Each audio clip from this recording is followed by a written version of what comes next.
en torno a la pandemia, pues eso ha pasado como en Babel, que en cierto modo pues ha habido diríamos, un cortejo de intervenciones, de opiniones, muchas veces contradictorias, muchas veces incapaces de tomarse en consideración la una a la otra, un gran chirrido, podríamos decir, en vez de una armonía, y una gran falta de comprensión a veces. En cierto modo esto se puede justificar, porque realmente la tormenta ha sido muy dura y ha planteado tantas cosas para las que no había una claridad, sobre todo en los primeros momentos, que se puede hasta cierto punto entender, ¿no? Que ha parecido más Babel que una palabra y que un discurso pues, coherente y armónico. Y frente a todas las babeles de la historia, pues siempre está Pentecostés, o sea, siempre está la intervención del Señor, que a través de sus diversas circunstancias, de diversas personas, de diversos sujetos, hace entrar su luz para aclarar esa gran convulsión. Yo creo que es importante evitar conclusiones rotundas y precipitadas sobre lo que pueda suponer esta experiencia que hemos vivido en la evolución cultural de nuestras sociedades. Le escuchaba esta misma semana pasada, en la presentación del Congreso Católicos y Vida Pública, el presidente de la Conferencia Episcopal de los Estados Unidos, arzobispo de Los Ángeles, José Gómez, decía que la pandemia, en el fondo, no ha inventado nada en este terreno, en el terreno de los grandes desafíos culturales que hay que afrontar, pero sí que ha acelerado, radicalizado y en otros casos bloqueado procesos que ya estaban en marcha. La pandemia yo creo que no ha inventado en ese sentido nada nuevo. Luego es curioso porque ahí te encuentras, esto es como el péndulo, te encuentras desde quien decía y sigue diciendo que habrá un antes y un después de la pandemia y quien dice que no, que realmente no va a pasar nada, es decir, que no va a cambiar gran cosa. En ese sentido, le preguntaban a un intelectual católico, que yo creo que hay que seguirle los pasos, porque es muy joven y muy prometedor. Me voy a ir hasta el norte de Europa. El obispo de Trondheim, en Noruega, Erik Barden, un cisterciense, que es un converso y que está escribiendo cosas súper interesantes, le preguntaban por esto en su país. Fijaos, en un país súper desarrollado, súper todo, post-todo, post-industrial, post-cristiano y post-moderno y post-todo como es Noruega, y él decía, mi impresión aquí y ahora es que la sociedad ha optado por realizar un ejercicio deliberado de olvido. Es como si la COVID-19 nunca hubiera tenido lugar. Y al igual que la Bella Durmiente, de repente nos hubiéramos despertado de un sueño inusualmente largo para festejarlo con una buena borrachera en los centros comerciales. Esto es lo que dice el que ha pasado en su país, en Noruega. País muy serio, muy maduro, dicen algunos. Y en parte pues será así. Dice, bueno, puede que se trate solo de una primera reacción y que a lo mejor más tarde llegará a una reflexión profunda, pero él dice que se muestra escéptico acerca de la capacidad de la humanidad para aprender de la experiencia.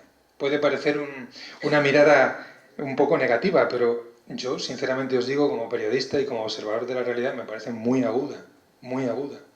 Es decir, tengo la sensación de que sí, efectivamente, algunos procesos culturales se han visto acelerados, se han visto provocados, se han visto tensados, y eso nos permite sacar algunas conclusiones, nos permite ver algunas cosas. Pero que al fin y a la postre, los grandes parámetros del desafío cultural de este momento no se han visto alterados. Eso es lo que yo pienso, pero no deja de ser una hipótesis que habrá que verificar con el tiempo. Bueno, yo voy a plantear una serie de puntos que me parece que han surgido de la pandemia y ver a través de esos puntos qué dificultades nuevas aparecen y qué oportunidades nuevas creo que aparecen. Yo no voy a desarrollar las respuestas que desde el ámbito de la Iglesia haya que dar a esto, porque eso corresponde a la conferencia de mañana y al trabajo que lógicamente tendréis que hacer. Pero vamos, tampoco me voy a tener a una frontera demasiado rígida, porque entre lo uno y lo otro el salto es inmediato, así que a lo mejor me meto en un terreno que es el de mañana, pero me perdonáis por ello, simplemente haré algún bosquejo. Un primer punto en el que me quiero detener, porque en esto todo el mundo coincide, es el dato de cómo se ha puesto de manifiesto la vulnerabilidad personal y social a lo largo de la pandemia. No es que no lo supiéramos, haría falta ser tonto para no saberlo, que el hombre es vulnerable, porque quien más, quien menos, en su experiencia personal, familiar, de cercanía, experimenta esa vulnerabilidad. Lo que pasa es que esta vulnerabilidad ha venido en forma de auténtico granizo, intensísimo, muy fuerte y en muy poco tiempo. Y en ese sentido sí que, digamos que podríamos decir que ha dejado fuera de juego muchas de las defensas y de las explicaciones y de los modos de reaccionar que son típicos. Yo me preguntaría, y os lo pregunto también a vosotros, porque cada uno tiene que verificar, y vosotros tenéis la magnífica atalaya de vuestras comunidades, pues para verlo, ¿no? ¿Se ha tratado de un amargo despertar o, por el contrario, una garantía de mayor humildad y realismo para el futuro? Pues seguramente no hay que decir ni lo uno ni lo otro, pues las dos cosas, dependiendo de cómo se ha vivido, de la libertad de las personas y del acompañamiento y el contexto en el que las personas han vivido este manifestarse brutal de la vulnerabilidad, ya digo, no solo personal, sino también social, es decir, personal en lo que cada uno ha sufrido, ha padecido, ha temido, y también social, en el sentido de que se han convulsionado nuestras formas de convivencia, nuestras reglas de juego en las sociedades. Por supuesto, hablo de las sociedades democráticas, podríamos hablar de lo que ha pasado en otros lugares del mundo y nos daría para mucho, pero bueno, nosotros vamos a ceñirnos a lo que ha pasado entre nosotros. Es verdad que esta situación que hemos vivido y que se ha prolongado tanto, o sea, se sigue prolongando, aunque ahora ya yo creo que estamos en un capítulo distinto, Dios nos oiga, pero se sigue prolongando. Es verdad que por un lado esta situación ha generado eso que ahora enseguida le hemos puesto la etiqueta de la cultura del cuidado, y que todos, de una manera más o menos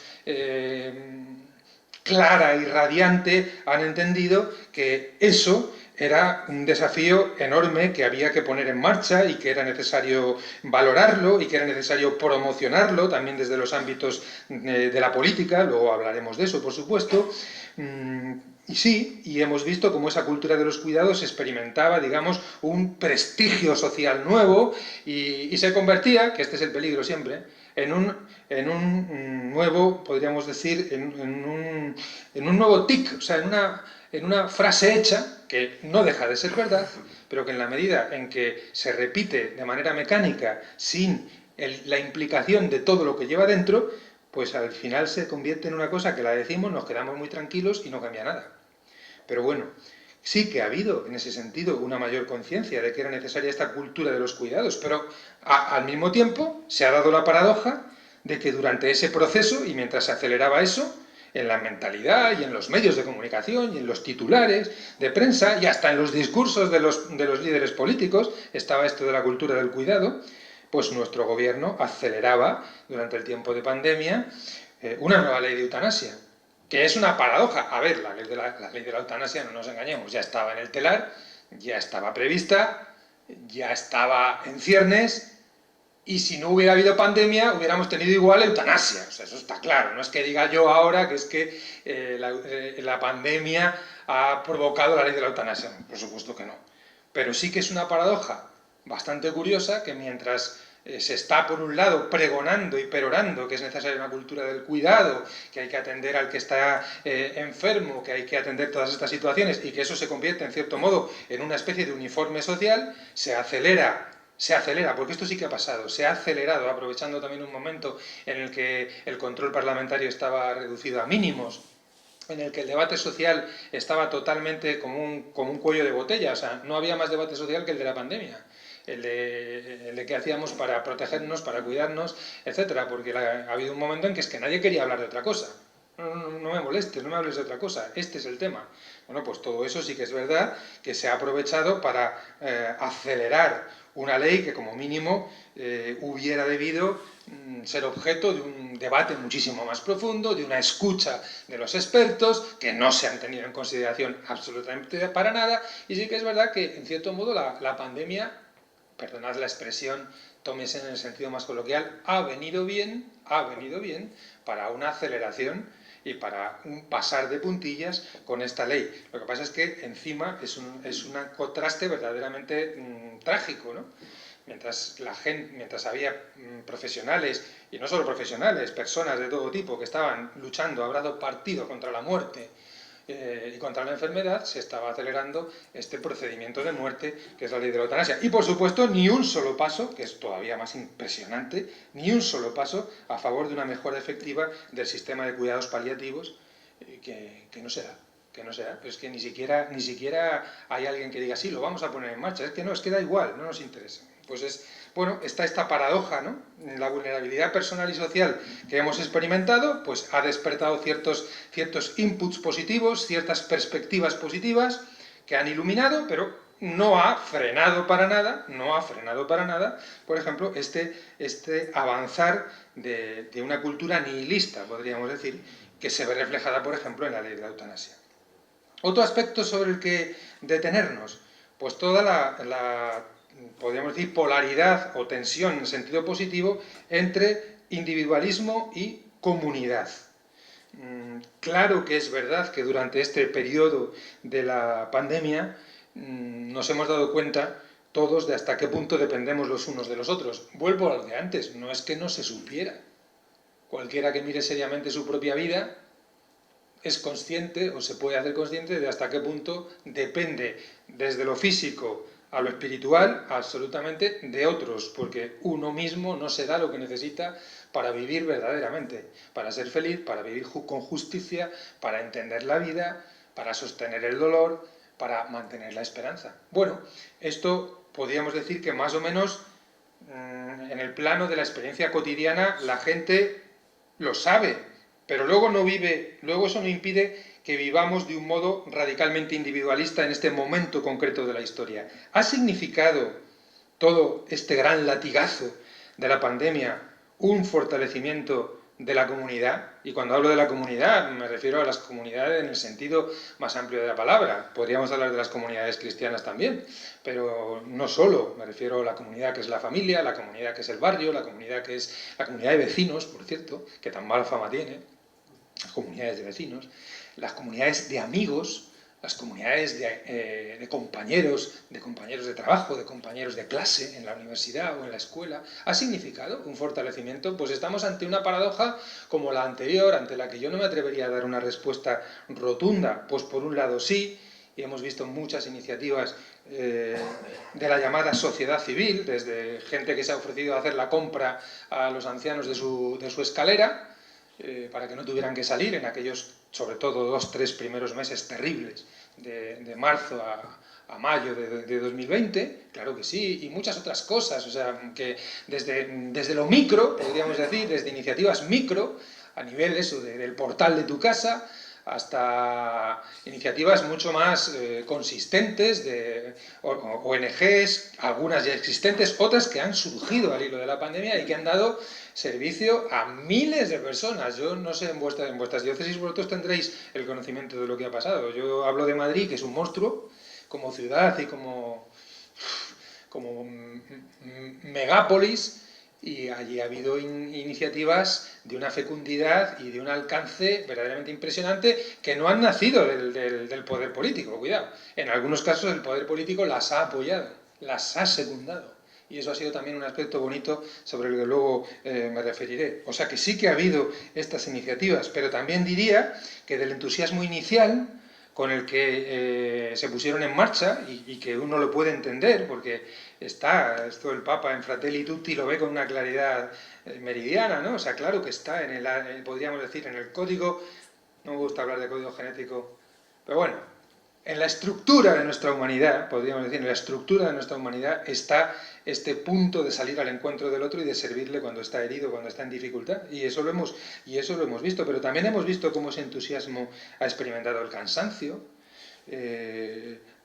También hemos visto cómo en esa misma escalera en la que alguien se ofrecía para hacer la compra a un anciano, se ponía una pintada en la que se invitaba a una enfermera a marcharse porque era un peligro para los vecinos. Una cosa terrible, absolutamente terrible como esa. Y eso ha pasado, y eso ha pasado. Y no es una cosa anecdótica.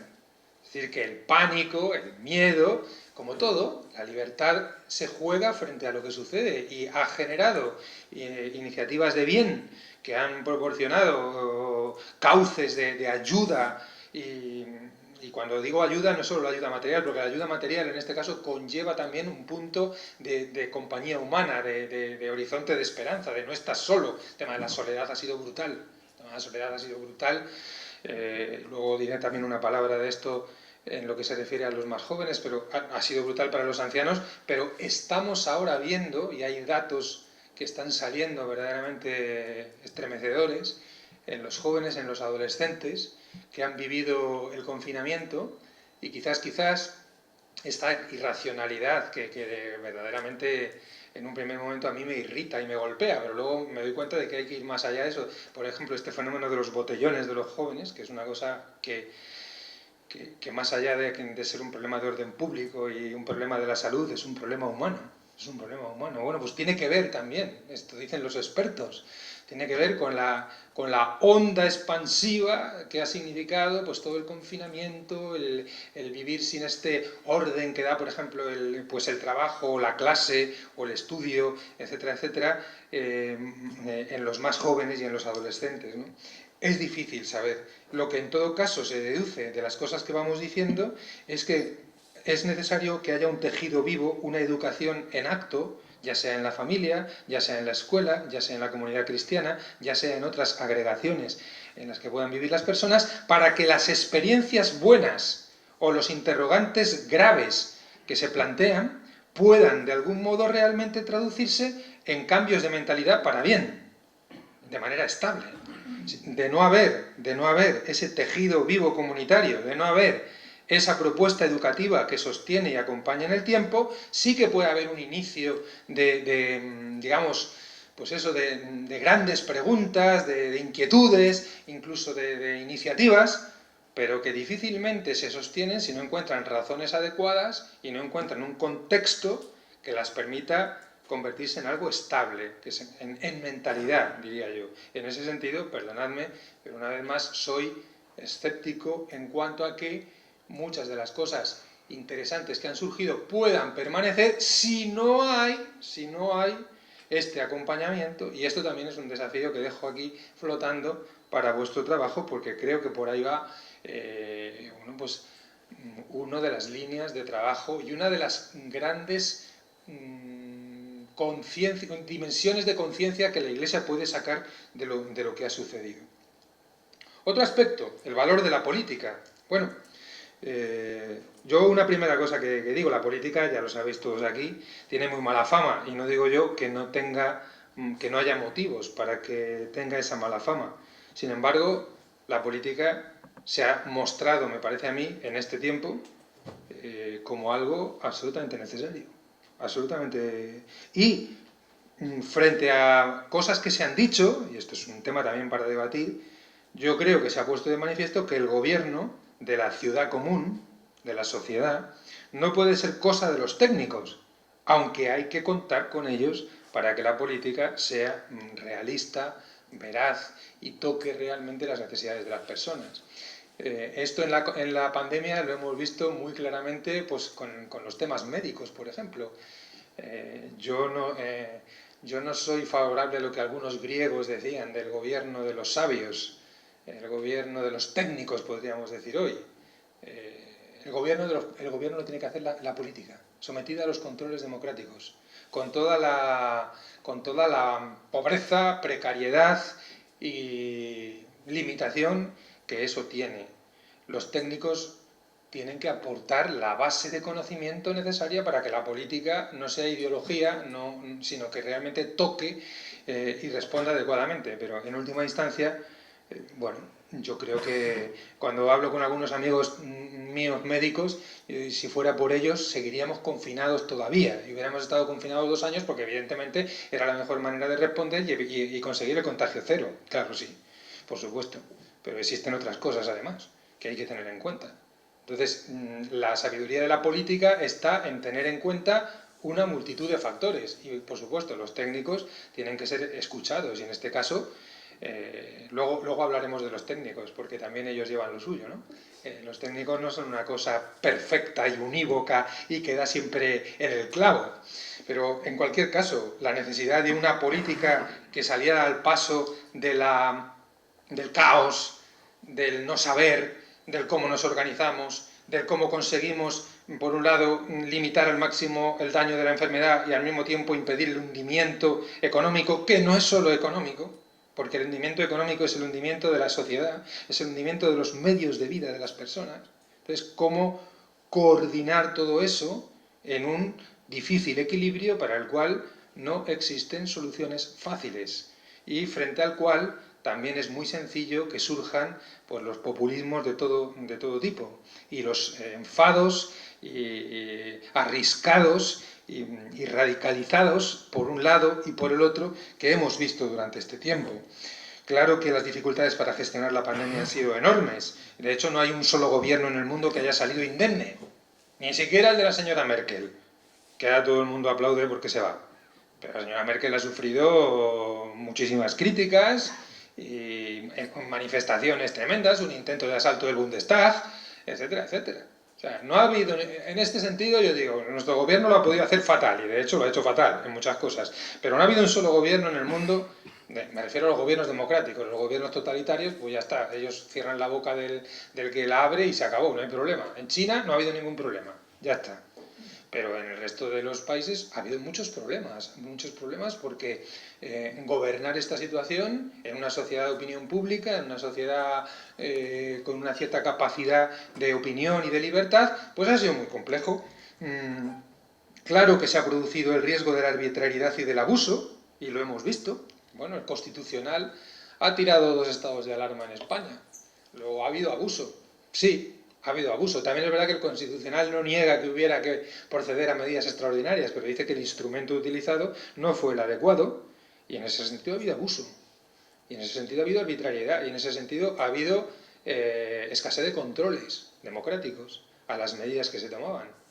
Está bien saberlo a posteriori, pero claro, así ha sido y así esto no es una acusación ideológica desde el otro espectro, desde la oposición, no, son los jueces del más alto tribunal los que lo están diciendo.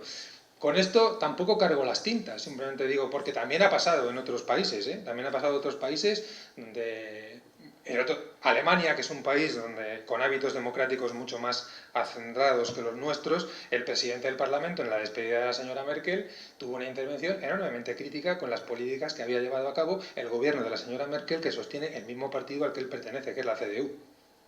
Esto nos da una idea de que para la política también ha sido un desafío monumental. Pero junto con el riesgo de que el poder fuese arbitrario y abusivo, también ha surgido, y hay que tomar nota, porque eso también tiene que ver con la vida de nuestras comunidades, un cierto espíritu de fronda, un cierto espíritu anárquico. Y si me permitís avanzar la idea, también en muchos casos irracional, donde se ha encontrado en este tema una vía de salida, una vía de escape para malos humores, irritaciones y cansancios que en realidad no venían de la pandemia, venían de antes y tenían otras motivaciones y han encontrado aquí un caldo de cultivo. El binomio libertad y responsabilidad, que puede parecer tan tópico, se ha visto desafiado quizás como nunca en este tiempo, porque claro que la custodia de la libertad es algo precioso también en tiempo de pandemia y si me apuráis todavía más en tiempo de pandemia, pero una libertad entendida como puro libertinismo, podríamos decir, como ausencia de vínculos, como ausencia de compromiso con el bien de todos, con eso que la doctrina social de la Iglesia llama el bien común, pues tampoco es precisamente algo de lo que estar orgullosos. Y hemos visto cómo esto surgía en amplios sectores de las sociedades democráticas occidentales, donde por cierto las cosas no iban ni mucho menos tan mal como podían ir pues, en África, en Extremo Oriente o en algunos lugares de América Latina. Entonces, y sin embargo ha surgido digamos, estos brotes de irracionalidad a los que luego me referiré. Es verdad que ante la pretensión invasiva del Estado, muchos, y yo el primero, durante mucho tiempo, hemos dicho un eslogan que para mí en mi juventud era muy querido, que era más sociedad y menos Estado.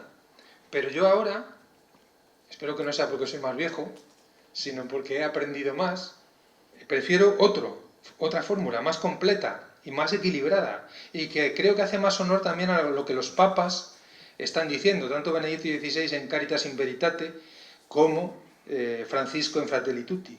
Más sociedad y mejor Estado. No tanto contraponer lo uno a lo otro, como si el hecho de tener más sociedad obligara a que el Estado fuese más débil. Por supuesto no se me ocurre pensar en más Estado y menos sociedad, porque eso está totalmente fuera de mi forma de pensar y de una forma de pensar conforme al magisterio de la Iglesia.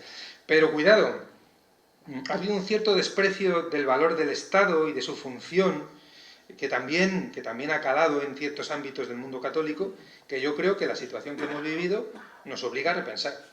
Entonces, más sociedad, sí, una sociedad viva, rica, plural, que no espera a la iniciativa del poder político para ponerse en marcha, que responde, que genera obras, que genera iniciativas, pero también un Estado mejor, un Estado que no invade, sino que gestiona bien, que identifica quiénes son los sujetos que realmente están ayudando,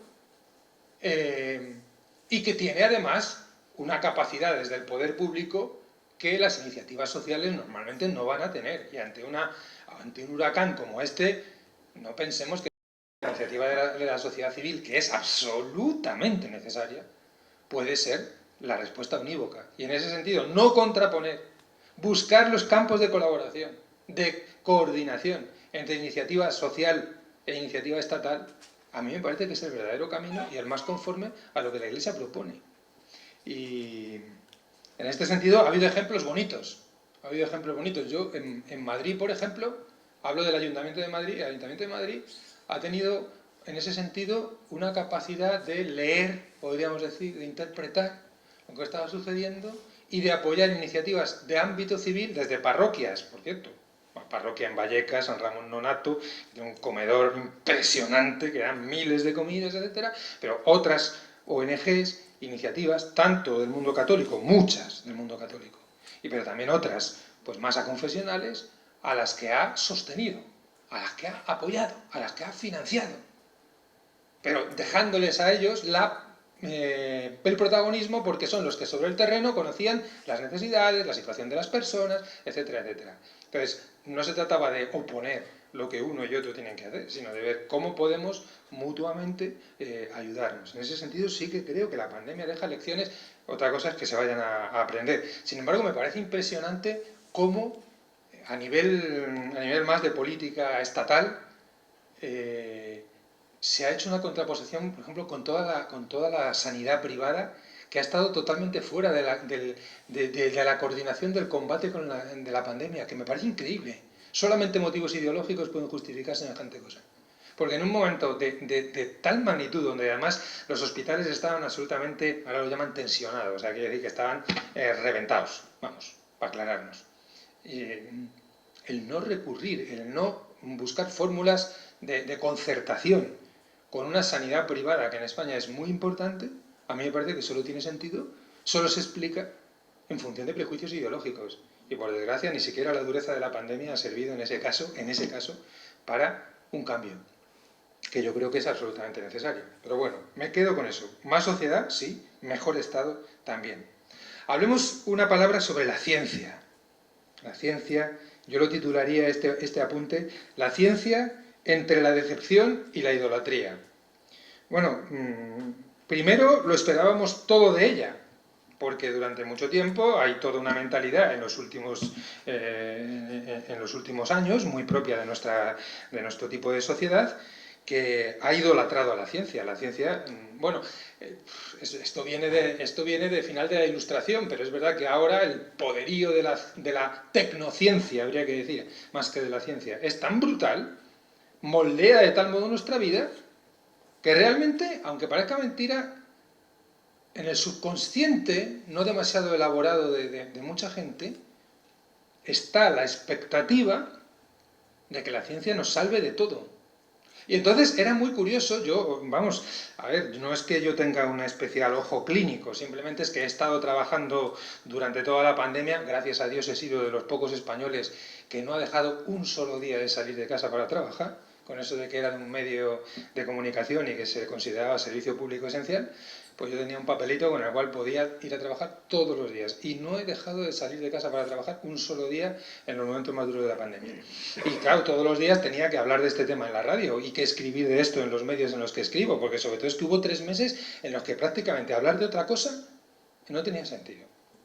O sea, yo prácticamente he estado haciendo el famoso espejo, que por cierto ahora ha desaparecido, pero bueno, el famoso espejo de lunes a jueves que hacía yo, que todos los días tenía que hablar de la pandemia. Es verdad que un día hablaba de los camilos que acompañaban en la fase terminal, otro día hablaba de unas monjitas, otro día hablaba de una ONG, otro día hablaba de un comedor parroquial, otro día hablaba de este tema de fe y ciencia, pero todos los días, durante 3 meses, el tema de la pandemia era omnipresente, porque yo mismo me decía, pero ¿y cómo salgo yo hablando de otra cosa? Si es que tengo que hablar de esto. Entre otras cosas porque el 90% de todo lo que se decía en la radio o en cualquier periódico iba de esto, de los distintos aspectos, de las distintas capas que tenía el fenómeno. Bueno, y entonces yo estando ahí, veía, por ejemplo, una cierta irritación con respecto a la ciencia. ¿Por qué? En mi medio de comunicación, en COPE, no había día que no entrevistáramos 2, 3, 4 expertos en el aspecto epidemiológico, en el aspecto de las vacunas, etcétera, etcétera. Las contradicciones entre los científicos eran palmarias. En los primeros momentos no os podéis imaginar. La valoración que se hacía de lo que iba a pasar y de lo que estaba pasando era tremendamente dispar. Y todos ellos eran grandes catedráticos. ¿Y esto qué nos dice? Mucha gente se enfadaba. No es un problema de enfadarse, es un problema de entender qué es la ciencia. De entender la ciencia como este esfuerzo nobilísimo de la razón del hombre, que por cierto, ¿cuál será su origen? Sino esta impronta de Dios en lo humano, para buscar, para conocer y para responder a los misterios de la vida y a sus desafíos. Pero claro, requiere tiempo, requiere datos, requiere análisis, requiere verificación. Y mientras tanto la gente moría a puñados todos los días. Y nosotros queríamos una solución ya, la pastilla. ¿Cuántas veces? Ahora ya han aprobado, la Agencia Europea de Medicamentos acaba de aprobar una pastilla para curar, no para vacunar, para curar el coronavirus. Casi 2 años después. Casi 2 años después. Pero queríamos la pastilla. ¿Y la vacuna? Las vacunas, esto es todo un mundo, yo no soy experto y no me voy a dedicar a ello, pero sí dejo caer. La vacuna ha sido, rapidísima, tan rápida que ha provocado esa rapidez que haya gente que ha desconfiado, etcétera, etcétera, y luego hablaremos de eso. Pero lo que os quiero decir es que la ciencia, que yo creo que ha hecho su trabajo, y lo ha hecho bastante bien, se ha visto frente al espejo de su auténtica naturaleza. Y se ha puesto en cuestión, y esto creo que sí que es importante, la pandemia ha puesto en cuestión esa idolatría de la ciencia. No sé si tardaremos mucho en volver a ella, creo que probablemente una buena parte de la sociedad volverá a ella una vez que se supere la pandemia. La tecnociencia volverá a ocupar esa centralidad absoluta que no le corresponde, porque la tecnociencia tiene un papel relevante en el bienestar de las personas y de las sociedades, pero nunca puede ocupar el centro, porque no es la respuesta exhaustiva, ni es el centro de la respuesta. Es un instrumento que debe ser utilizado de manera adecuada, sabia, prudente, como debe ser.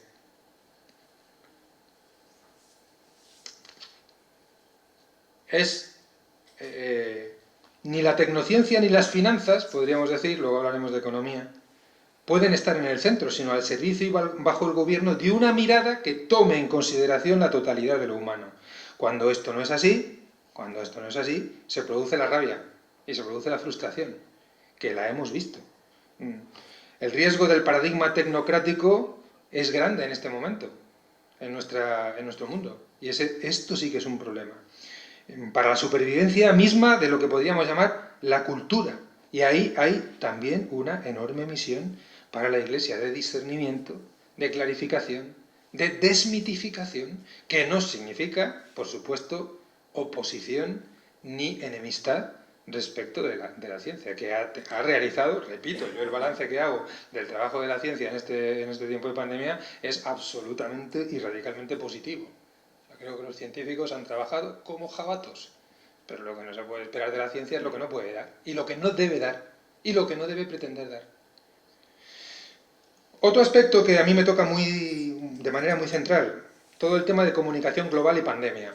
Bueno, está claro que con la decisión de confinamiento tan duro que se ha vivido en muchas sociedades, desde luego en España ha sido uno de los confinamientos más duros de Europa, por lo menos estoy hablando de la primera fase. Después los confinamientos han sido otra cosa, pero también ha habido limitaciones a la movilidad, a los horarios, a las posibilidades de encontrarnos, de reunir, etcétera, etcétera. Y es verdad que eso ha excitado, podríamos decir, todo lo que podríamos llamar el mundo de las redes sociales, el mundo de la comunicación virtual y digital. ¿Qué vamos a decir de eso? Sino que claro que menos mal que gozábamos de esos instrumentos, claro que eso ha permitido sostener pues la base de unas relaciones que se veían absolutamente limitadas y condenadas al ostracismo, y en ese sentido no vamos a quejarnos, pero cuidado, el sobredimensionamiento de lo que podríamos llamar la comunicación virtual, las inercias, la pereza, el tipo de aproximación a la realidad de los otros, de la convivencia, a la imagen del mundo, que genera este modo de comunicarse cuando no tiene un contrapeso, cuando no tiene un arraigo humano y comunitario y carnal, son muy grandes, son muy grandes. Y en este tiempo de pandemia, con todas las tentaciones que cada uno experimentaba personalmente, de miedo, de rabia, de desesperanza, de buscar la evasión, también de polarización ideológica, de echar la culpa al otro, de buscar a quién poder verter todo el malestar que uno tenía, de aburrimiento, de vacío, porque todas estas cosas han sucedido, en el interior de las casas. Estas cosas han sucedido. Y, claro, ha dependido mucho de qué vida vivía cada uno, de qué pertenencias vivía cada uno, de qué acompañamiento humano tenía cada uno. Y esto ha sido una verificación muy dura. Y allí donde había estos elementos básicos, se ha podido vivir esto de una manera humana, e incluso han surgido relaciones renovadas. Y han surgido, incluso, hablo de las familias, hablo de los matrimonios, pero también, oye, que es que los datos están ahí, los datos están ahí. En España se ha producido un aumento, según una noticia de los últimos días, de un 200% en el índice de suicidios entre chicas de 12 y 18 años. ¿Es culpa de la pandemia solo? No creo. Pero que la pandemia ha acelerado eso, seguro. Hay en España un 30% de chavales entre 10 y 19 años con problemas de salud mental. Chavales que unos buscan esa locura del botellón, pero es que otros, es un fenómeno relativamente nuevo. Cuando éramos jóvenes nosotros, digo nosotros los que estamos en los 60, ¿no? Lo que querías era salir de casa a toda costa. Hay una nueva enfermedad social que consiste en que los chavales no quieren salir de casa, tienen miedo. Y prefieren estar en su covacha, con los pósters de sus ídolos, con sus 5 pantallas, con su smartphone, su tablet, su tele, sus redes sociales, su Facebook, su Instagram, haciendo clic, clic, clic, porque es un tipo de relación que no tiene, entre comillas, riesgo, que no provoca el riesgo del cara a cara y los problemas de identidad que esto está suscitando en todos los sentidos, identidad sexual, identidad personal. Todo esto, evidentemente, la pandemia lo ha acelerado. Y una situación de comunicación puramente virtual, cuando no ha venido acompañada de un contrapeso, de una sana corrección, de una invitación constante a volver a reencontrar el rostro carnal de las personas, con el riesgo que conlleva que te den una torta, pues tiene consecuencias muy nefastas y muy negativas. Las redes sociales son muy útiles, ¿no? Yo soy periodista, yo vivo de esto, yo paso horas. A las redes sociales no les dedico demasiado, pero también les dedico tiempo. Le dedico tiempo a Facebook, le dedico tiempo, por supuesto, a Internet. O sea, sería ridículo que yo venga ahora diciendo es que no hay que estar ahí. Está clarísimo que no digo eso. Y que esto es un gran desafío para la Iglesia, como dicen los papas de los últimos tiempos. Claro que sí.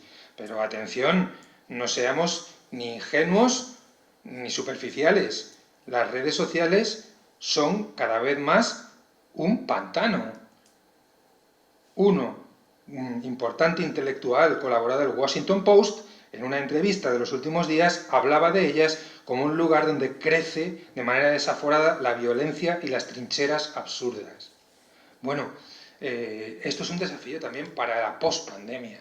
Porque, atención, que los hábitos adquiridos a un modo de comunicarse, un modo de relacionarse con la vida real, en el ámbito de los afectos, en el ámbito de los intereses, en el ámbito del conocimiento, a través únicamente de las redes sociales, eso es un desafío enorme, desde el punto de vista humano, educativo, y también desde el punto de vista pastoral, si me permitís. Pero bueno, eso ya lo veréis vosotros mañana.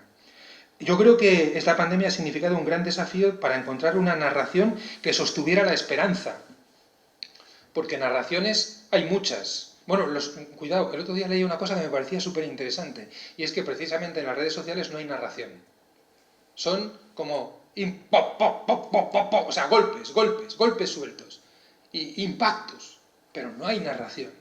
Y una narración es lo que permite una racionalidad, un contexto, una crítica, un sentido, que luego veremos si es verdadero o no, habrá que ponerse a ello, pero desde luego cuando no hay narración no hay nada. Este es un desafío que he vivido en primera persona durante el tiempo de la pandemia, que nosotros no podíamos dedicarnos simplemente a contar los muertos, a contar el índice de incidencia acumulada a los 14 días, el número de personas en las UCIs, ni siquiera a contar decisiones políticas que se tomaban, si se podía reunir 6 en una casa u 8, todo esto era servicio público, que había que contarlo. Pero es que había que ofrecer una narración que intentase comunicar un horizonte de esperanza, por lo menos en una radio como y una televisión como las que yo trabajo, creo que esto es absolutamente obligado. Luego lo conseguiremos más o menos, estaremos más aproximados a ello o menos, pero esta es una tarea, y esta es una tarea también para una iglesia que comunica, para una iglesia que es esencialmente comunicadora. No solo analizar, no solo denunciar, no solo informar, sino comunicar, dar una narración, que significa también hacernos cargo de las preguntas por el sentido. Que es verdad que durante unos días, durante unas semanas, se han visto absolutamente acentuadas. Y había que leer a los columnistas y articulistas de periódicos como El País, El Mundo, el ABC. Era muy interesante ver el impacto de la pandemia, las preguntas que se han suscitado. ¿Va a durar eso? Me podéis preguntar. ¿Va a durar eso? ¿Se va a convertir en un nuevo modo más serio, más profundo de acercarnos a la realidad? Tengo muchas dudas. Pero es verdad que durante un tiempo eso se ha producido y hay que salir al paso de eso. No para cerrar la pregunta con una, como diría el Papa, con una respuesta precocinada, sino para acompañar esas preguntas que en el fondo también nosotros como creyentes, como hijos de la Iglesia, hemos experimentado, y, lógicamente, hacer presente de una manera prudente, razonable, que tenga en cuenta todos los factores, el anuncio de nuestro Señor Jesucristo, que tiene que ver con la pandemia, porque si no tiene que ver con la pandemia, pues vosotros me diréis. Es decir, que la Iglesia, durante este periodo, yo lo he visto como informador, ha desplegado una energía imponente en el ámbito del servicio a las necesidades de todo tipo que las personas han experimentado de una manera agudísima. Y eso no podemos sino dar gracias a Dios y estar contentos. Pero atención, si eso no va acompañado, si eso no va sostenido por una respuesta de sentido, que es lo que en el fondo preguntaban todos estos, unos de manera provocativa, otros de manera desesperada, otros abriéndose una ventana y una luz, todos estos escritores, columnistas de periódicos que por supuesto no tienen nada que ver con la Iglesia, sino que, y que incluso tienen una posición a priori negativa respecto de todo lo que la Iglesia supone. Pero si nosotros no acompañamos eso, y quien habla de estos que salen en los medios y que ponen la firma, pensemos en toda la gente que está en nuestras calles, nuestros vecinos, compañeros, familiares, etcétera, etcétera.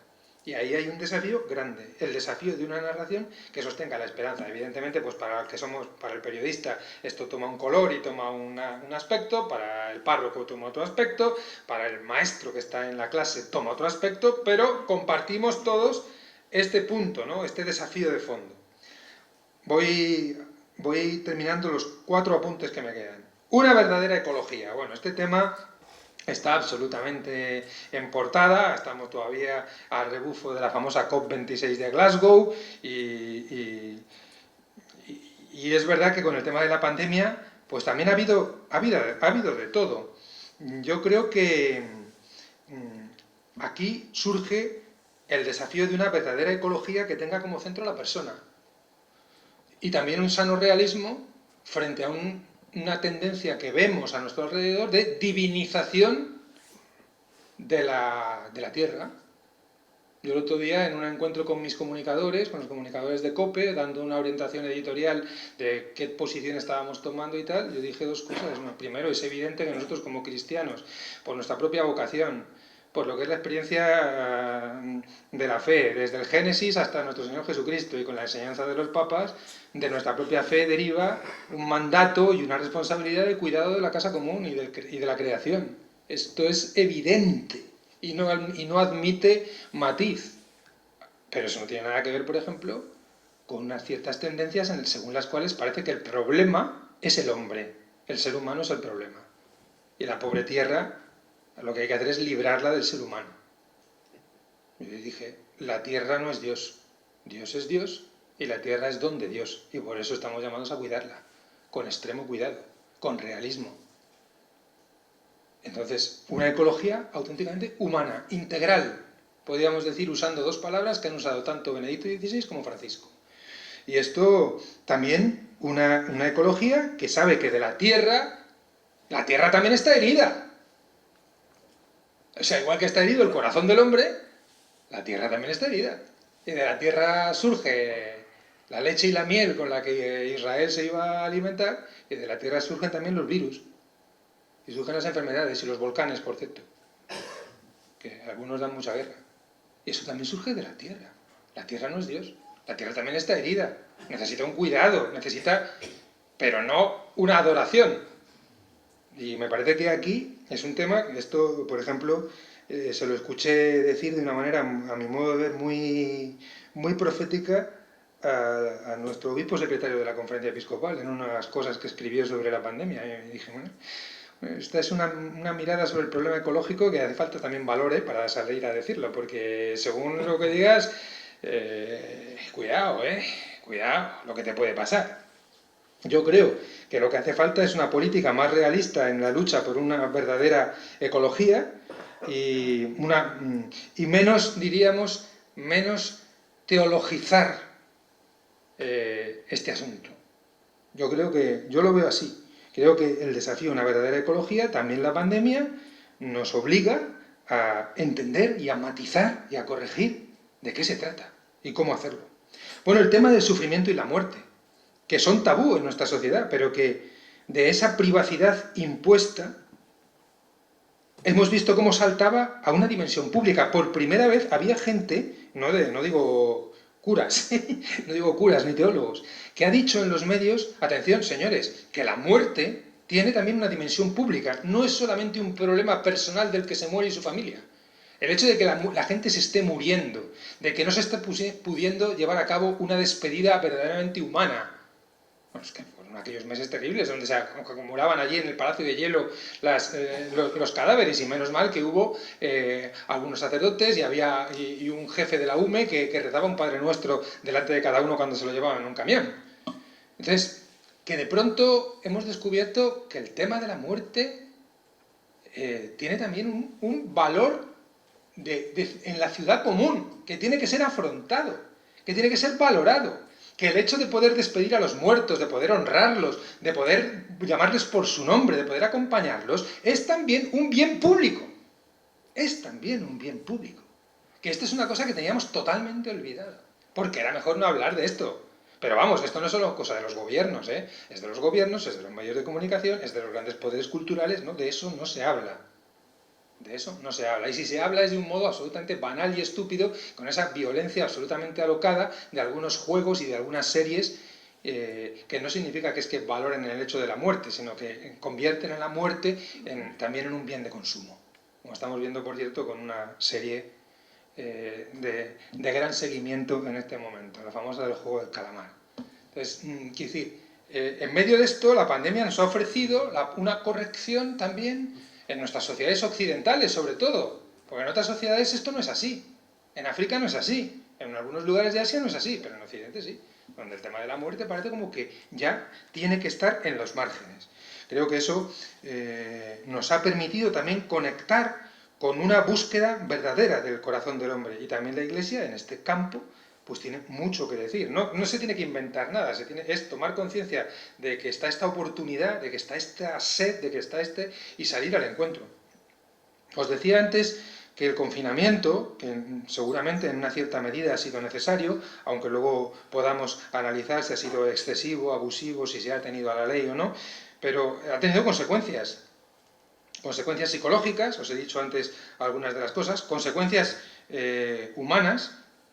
Un dato que el otro día me encontraba, que al salir del confinamiento han aumentado cerca del 20% los divorcios y las separaciones. También es verdad que que el confinamiento ha podido permitir que matrimonios se hayan reencontrado y se hayan amado mejor, no lo voy a negar. A mí, por ejemplo, no me ha ido mal, pero tampoco tenía un gran problema antes de la pandemia, pero a mí no me ha venido mal. ¿Pero por qué no me ha venido mal? Porque tenía un contexto. Porque mi familia vive dentro de una familia de familias. Pero si hubiera vivido solo en una relación absolutamente cerrada entre mi mujer y yo, no sé lo que hubiera pasado.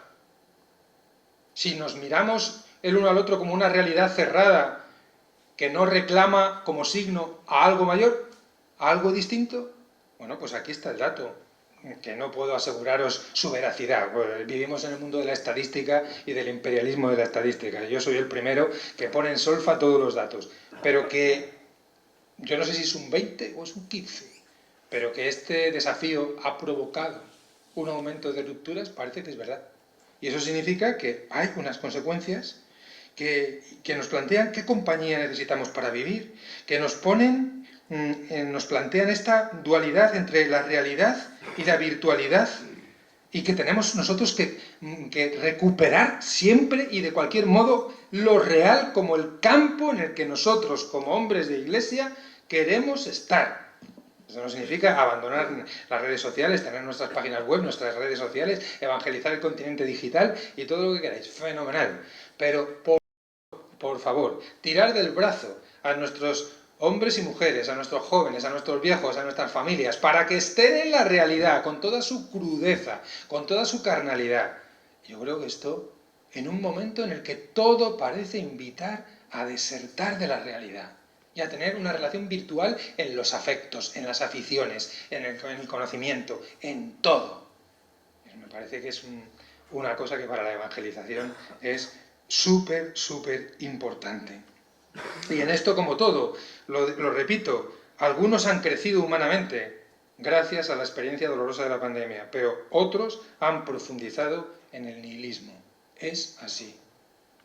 Y entonces, bueno, pues ya está. No se trata de decir ni bien ni mal, esto es lo que hay, y por tanto tenemos este reto por delante, y comprender los signos de los tiempos, comprender los desafíos históricos, siempre es un presupuesto necesario para que el anuncio cristiano no se haga en el vacío, sino que se haga realmente entrando, incidiendo en la carne de la historia de la gente que tenemos delante. Racionalismo e irracionalidad, dos caras de una escasa comprensión de la razón. Bueno, ya decía Newman, esto a mí me lo dijeron cuando era joven y me parecía muy bonito y muy sugestivo, pero yo creo que no terminaba yo de entender lo que significaba. Que al final la Iglesia sería la que se levantaría para defender la razón. Ya sé que si digo esto va a parecer que soy un poco, bueno, que busco no sé, el autoaplauso o algo así. No, la Iglesia tiene tantas debilidades, no vamos aquí a detenernos en eso, pero que al final, en un mundo que ha hecho de la diosa razón su referencia, nos encontramos la paradoja de que surge una irracionalidad verdaderamente bestial. Bestial. Y lo hemos visto de mil maneras en este tiempo. Entonces, hay dos enemigos, y no digo cuál es el más grave, o sea, los dos son igual de graves. El racionalismo, convertido en religión, convertido en mentalidad, la razón cerrada, que no se pregunta, que no quiere ir más allá de lo instrumental. Esto es un desafío, claro que sí, pero bueno, este le conocíamos ya, porque viene de la época de la Ilustración. Y este le conocíamos ya. Pero ahora es que está surgiendo, a través de los nuevos populismos, a través de ciertas manifestaciones que se están dando en la calle, un tipo de irracionalidad que verdaderamente a mí me sorprende y que también nos tiene que interrogar, qué tipo de razón podemos reconstruir, qué tipo de mirada sobre la razón desde la experiencia de la fe podemos ofrecer tanto a los racionalistas impertérritos como a los que se entregan ahora a una especie de desconfianza absoluta. No solo ya de la ciencia, de las instituciones. Y no porque la ciencia y las instituciones sean perfectas, nunca lo han sido, nunca lo serán. Pero la irracionalidad de buscar ciertas salidas basadas en ideologías, en utopías, en nuevos derechos, en una especie de rabia contra todo lo constituido, eso no tiene mucho que ver con el camino de construcción y de reconstrucción que yo creo que como Iglesia podemos proponer. Y por último, prácticamente os diría, es un resumen que abraza todos los temas que he puesto sobre la mesa. Hay un gran desafío educativo que la pandemia ha agudizado, para mí. Se ha hablado mucho de que han caído mitos con la pandemia. El mito de la autosuficiencia, el mito de la diosa ciencia. Bueno, yo digo que cuidado, porque los mitos son resistentes. Salen por la ventana, les echamos por la puerta y se curan por la ventana. Los mitos son muy resistentes. Puede parecer que ahora han desaparecido, pero mutan de piel y vuelven. Entonces, ojo, para cambiar realmente, para que un impacto tan doloroso, tan exigente como el que ha supuesto la pandemia, ayude a que la gente mejore su vida, a que nuestra humanidad sea más libre, más razonable, más solidaria, más capaz de estar con el otro, más capaz de misericordia, podríamos decir incluso, con una palabra cristiana que no se entiende mucho en nuestro mundo, pero que el Papa la repite. Para que eso se produzca hace falta una larga y paciente tarea educativa. Y al final la pandemia nos dice eso, donde hay educación en acto, podrá haber errores, podrá haber heridas, podrá haber dolores, pero hay una capacidad de recuperar, hay una capacidad de reconstruir, hay una capacidad de que el mal se transforme en una oportunidad de bien.